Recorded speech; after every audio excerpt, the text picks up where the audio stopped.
for Strides earnings call for the fourth quarter FY19. Today we have with us Arun, Founder and Managing Director, and Badri, Executive Director Finance, to share the highlights of the business and financials for the quarter. I hope you have gone through our results release and the quarterly investor presentation which have been uploaded on our website as well as the stock exchange. The transcript of this call will be available in a week's time on our company's website. Please note that today's discussion will be forward-looking in nature and must be viewed in relation to the risks pertaining to our business. At the end of this call, in case you have any further questions, please feel free to reach out to the investor relations team. I now hand over the call to Arun to make the opening comments. Good afternoon and thank you, Abhishek. Thank you all for joining our earnings call of Q4 19 and FY19. First of all, I must say I'm very delighted with what we have achieved in the last 4 quarters. But before I dwell into the numbers, let me first address the issue of the OIA action in our Puducherry plant, as I'm sure a lot of the questions will be around that. Clearly, this has been a very disappointing outcome for the Strides management considering our stellar track record on compliance. This is a facility that we got along with the Sasha transaction, but having said that, the facility has gone through 3 audits successfully since our ownership. So this has got nothing to do with, it's just that I'm just stating it's a legacy facility. It had some challenges during the audit. We believe our responses to the FDA have been comprehensive, and we believe we will be able to work through these programs quite aggressively and meet our compliance standards quickly. In the interim, we will, apart from giving you regular updates on what is happening with this facility, I just want to reassure investors that this facility currently produces only about 6 of our commercial ANDAs. Only one of those ANDAs can't be produced at alternative sites. And we have significant capacities in the group to take care of any unforeseen eventualities, and this is the model of the Strides group that we always have 20 to 25% of forward-looking capacity readily available to either make up. It was originally designed for opportunities of scale, but having said that, in unforeseen situations like this incremental capacity that we have will solve for this. So the one product that we can't take out of the Puducherry site is a modified release product where we have an annualized run rate of around $3 million. Outside of that, all the products manufactured at Puducherry are already produced at other sites because of the volumes that are involved in these products. There would be also questions relating to our CGT. So I have in all my previous quarter communications have requested all our analyst group and investor community not to factor the CGT numbers into their math, which in this case it's less to do with the facility, but more to do with the fact that we had to repeat a clinical study, which was a very complex study, which in our opinion met all the endpoints, but the FDA requested us to do some additional studies. And as a consequence, when those new studies were to be done, and this product also being a modified release, we have taken this product in a dual site approach. So we will continue to file our clinical strategy around the Puducherry site, but we'll also have this product manufactured in an alternative site of the group. So from a complex nature of this product, we think it's still valid and relevant for us to stay invested. And that is the high-level overview that I wanted to provide on the CGT. And now I'll get into the numbers. It has been a strong quarter. Our business was reset the beginning of the year. We believe that we are now resurgent with our strategy. It's executing to plan. I'm particularly pleased with the fact that the U.S. business has now delivered $53 million of revenues this quarter, which was $25 million in Q1. So the business broke even in Q2 at $32 million. And since then, it's seen a significant upward trend. What is very pleasant about this business growth has been that there's been zero price erosion on any of our products. More importantly, we have only commercialized 37 products out of our 68 approved products. So we are very focused on allocating resources of either capital or capacity on products that make the most economic sense for us. So we still have a long tail of products that can be launched to make up for growth. Importantly, 9 products today are now market leaders. We have the number 1 market share on 9 products. That is up from 1 product the last financial year. And 10 of our products are either the number 2 or number 3 in terms of volume and value. So this is an important outcome. Kind of validates our strategy of staying focused on products which are difficult to manufacture, small products, niche or a complex API involved, and that model continues to deliver some phenomenal results. Having said that, we've had the benefit of the winter sales of Tamiflu. We are a fringe player as a late approved player in this space. So we only had about $2.5 million of Tamiflu sales. The consolidating effect of Vensin was very, very limited. We only had approximately $1.5 million of sales from Vensin. So effectively, the Q4 sale has been predominantly organic, aided by about $2 million of seasonal products like Tamiflu and Benzonatate. So from that perspective, growth has come from the fundamental base portfolio and, like I mentioned, but increased market share and compliance with supplies. We have had zero, almost negligible failure to supply the whole year, with 0 failure to supply in Q4, which also has resulted in increased working capital needs as we keep inventory as we are ramping up our U.S. business. It's been a great year from an R&D perspective. We've filed 21 filings, which is more than double of what we did the previous year. We received 15 product approvals, and we'll continuously focus on developing products which are niche. We expect to have a similar kind of filing momentum even this year. And although the Puducherry site has about 10 ANDAs, one of them is duplicate, so it's about 9 new products. We were expecting 4 target action dates during this financial year. They obviously will not come through unless we complete our regulatory actions at Puducherry. But having said that, with the bank of products that are not commercialized, we are very confident to build momentum from where we left off in FY19 in the U.S. business. Our other regulated market business is growing significantly. We had close to about 300 million rupees of revenue recognition challenges in Q4 because of serialization issues. As you know, that serialization came into effect in February. We had some challenges, like most other companies in India and elsewhere, to meet all the serialization needs as our machines slowed down significantly as the technologies were being adopted. So adjusted for that, we had a great Q4. So I think this business now is got to a critical size where future ramp-up will be significant. A lot of filings. In fact, our filings in these markets have been significant, almost 30-odd new filings. And we continue to leverage our Australian portfolio, which we own IPs for other markets. As far as Australia, we've had steady growth as we have guided. We've squeezed out all the growth out of this market, but we have significant margin improvements because of our supply chain integration to the Stride system, and therefore our margins have increased. Shareholders have now approved the exit of Arrow on 27th March. There are 2 post-closing conditions which are still in the works. That is our supply agreement and also for the official merger between Arrow and Apotex. The Competition Commission approved. They're expecting in a couple of days, so they have to go back with the revised structure of ownership. We expect things to fall in place in the next couple of weeks, and we will keep you updated until such time Arrow continues to be an important business for the group and operates as an independent company.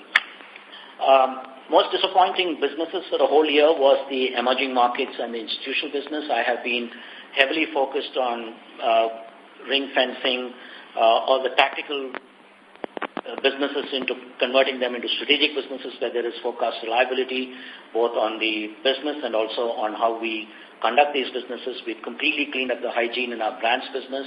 Primary sales has just about commenced in Q4, very marginal.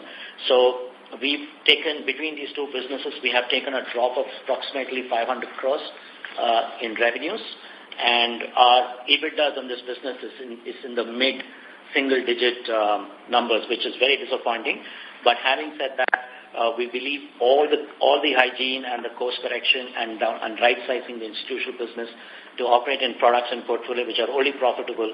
As these capacities are now, the U.S. is competing for our capacities, we will be very rational with how we approach the emerging markets and the institutional business.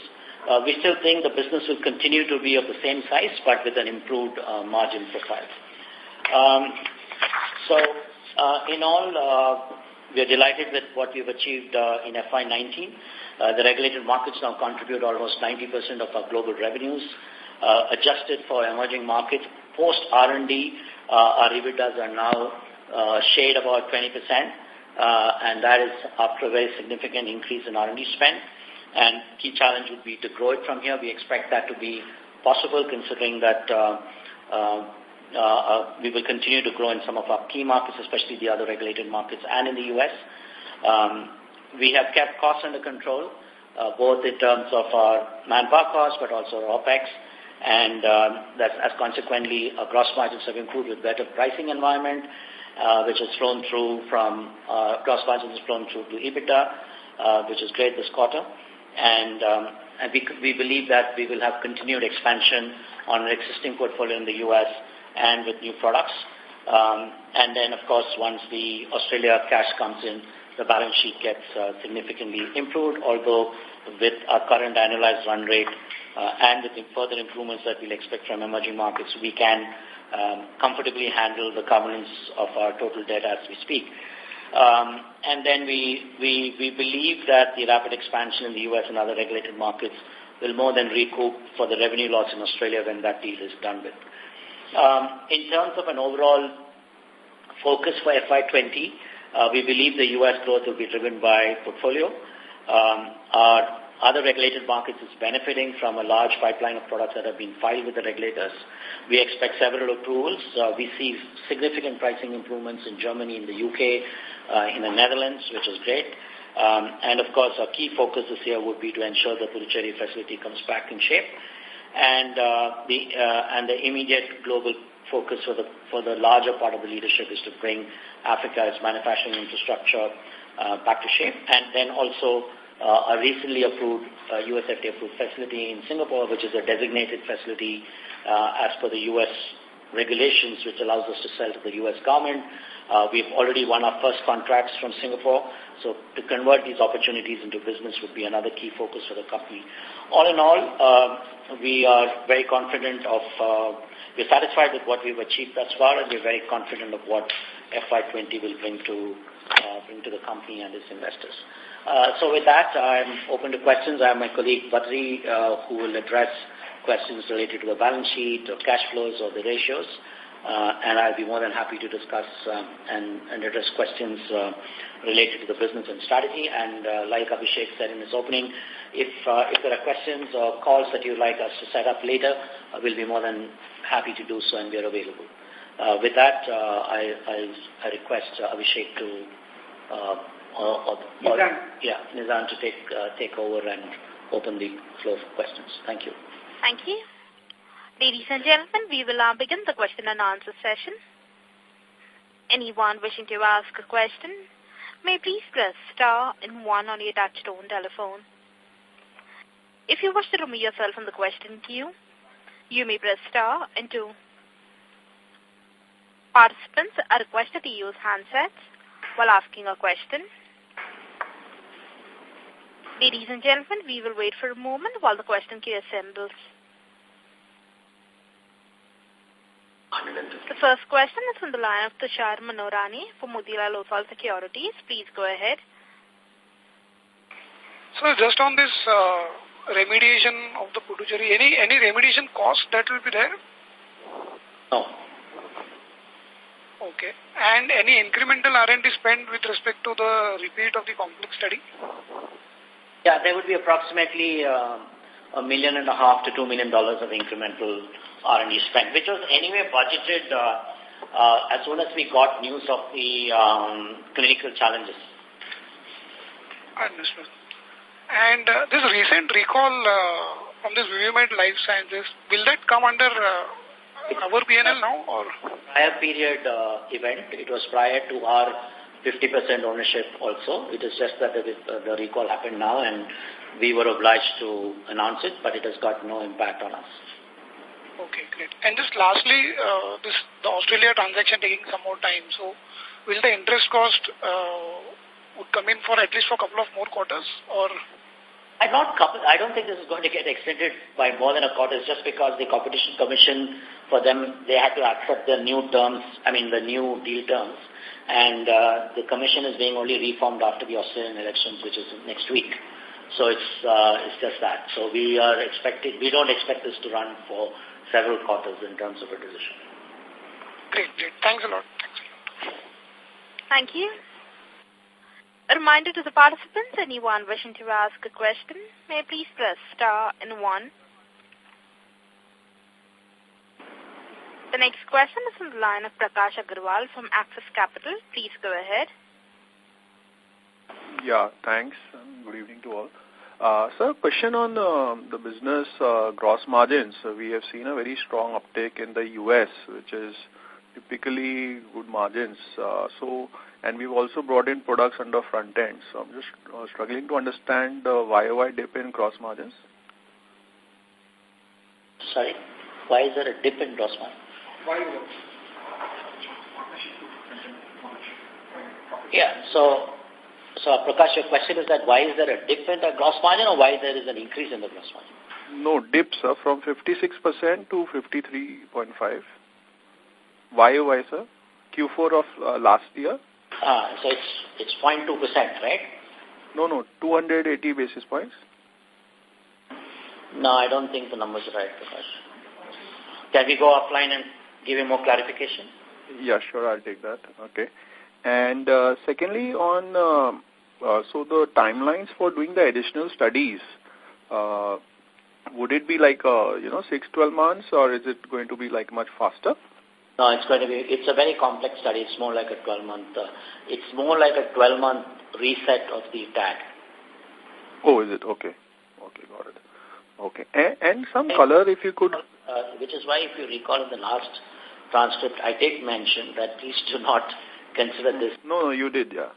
I just want to reassure you that nothing has changed materially from our internal thinking around this.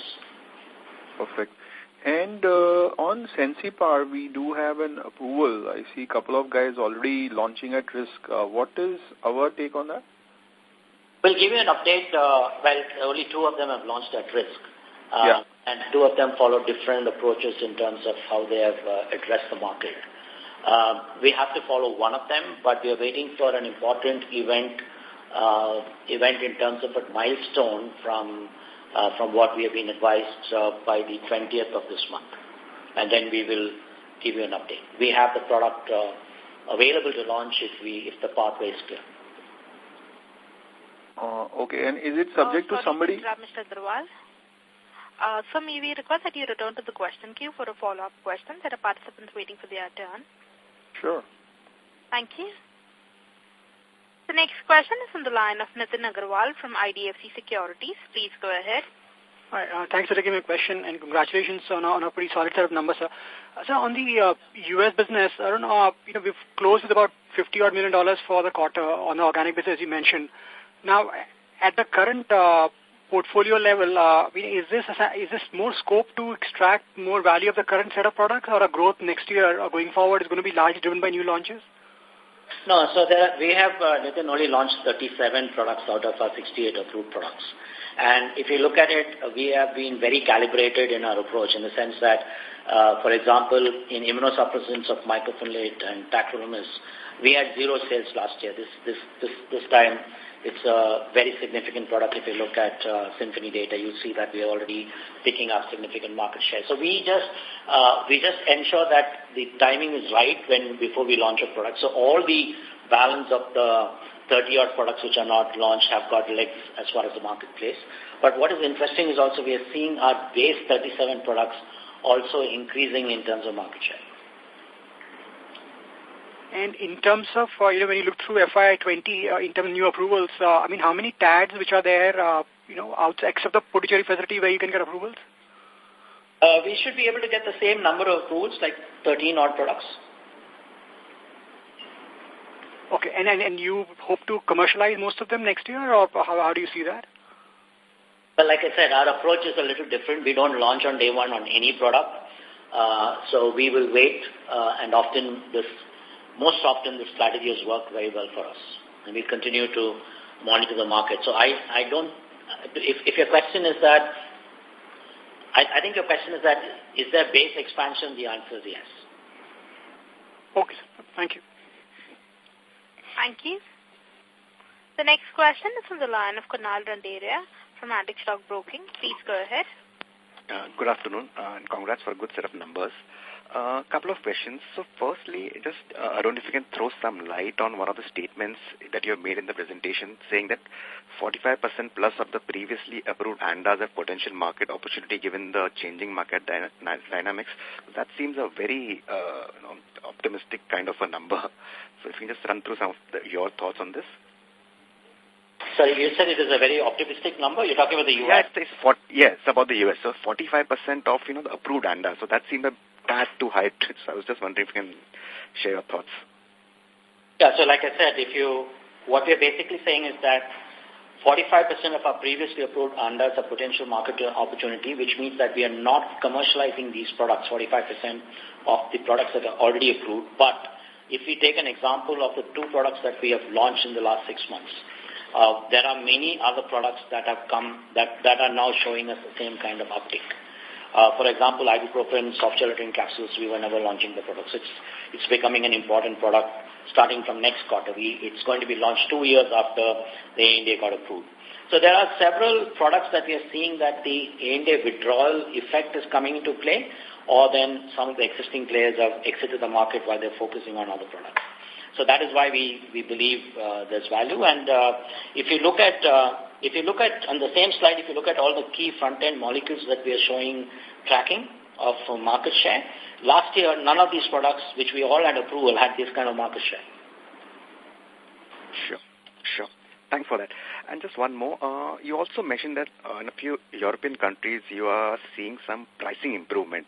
So is it in existing products or the kind of launches that we are going to make which are probably low competition and we expect higher realizations?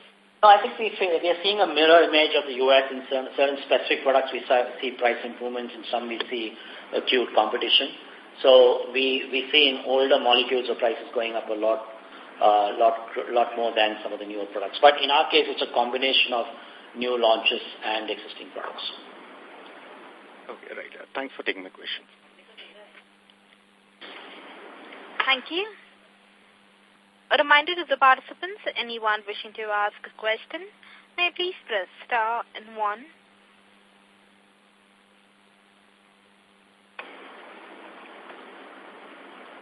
The next question is from the line of Shashank Krishna Kumar from JM Financial. Please go ahead. Yeah, hi. This is Anmol Ganju. I don't know, a couple of questions on the U.S. business. One is that, the improvement that we seem to be seeing is a function of very sharp increase in market share in certain products.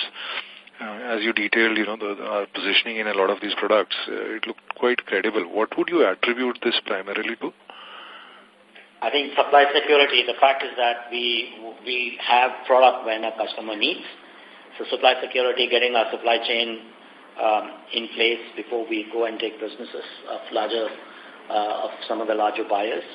And the model hasn't changed. We've typically become the secondary supplier, and at default of the primary supplier is what we then become the primary supplier to any product. We typically are not the primary supplier for any product at the start.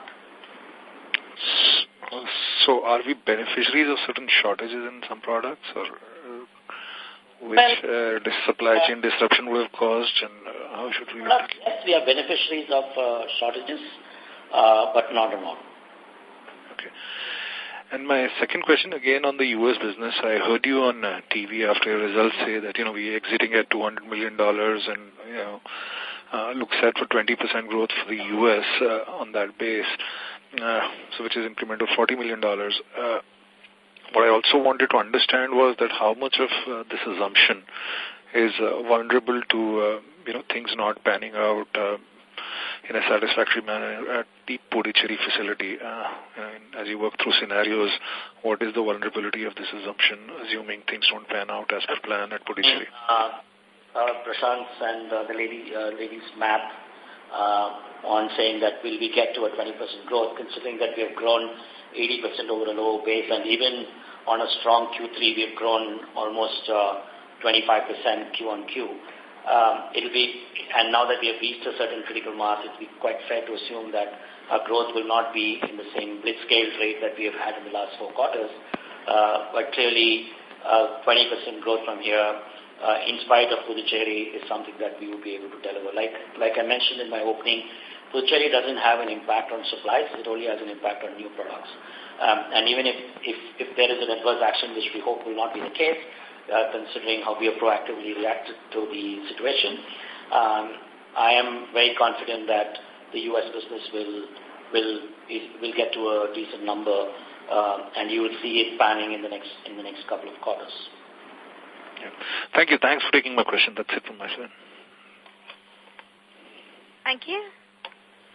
A reminder to the participants, anyone wishing to ask a question, may please press star and 1.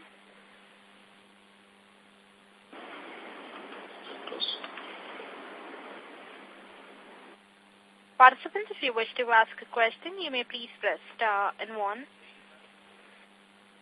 The next question is from the line of Nitin Agarwal from IDFC Securities. Please go ahead. Thanks. Arun, just to reiterate the point that you made on the emerging market institutional business earlier in the call, the revenue for these 2 segments will stay around the same level as this year? Yeah, it'll stay around the same level, but it will not operate anymore at the 5 to 6% EBITDA that which we achieved. So the idea is to get those businesses to the group, it's the regulated market EBITDA. So that it's a tall order, but we'll get there, considering the size is not so big.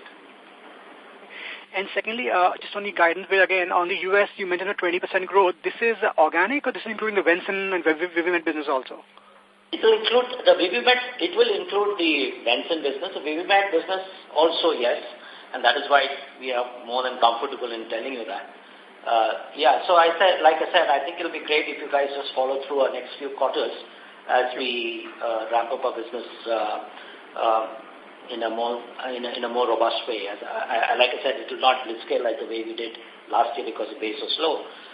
But yeah, we are very confident of getting to a reasonable number in the U.S. And lastly, on the other developed markets, you mentioned the fact that the business now is a critical scale, which gives them the mass to sort of the position to grow, the critical mass to grow strongly from there on. I mean, are there from a regulatory perspective, from a market perspective, are there developments, especially on the serialization bit, which sort of enhance the opportunity for players like yourself? Well, the serialization effectively has taken away all the small players because it's a very expensive process to run.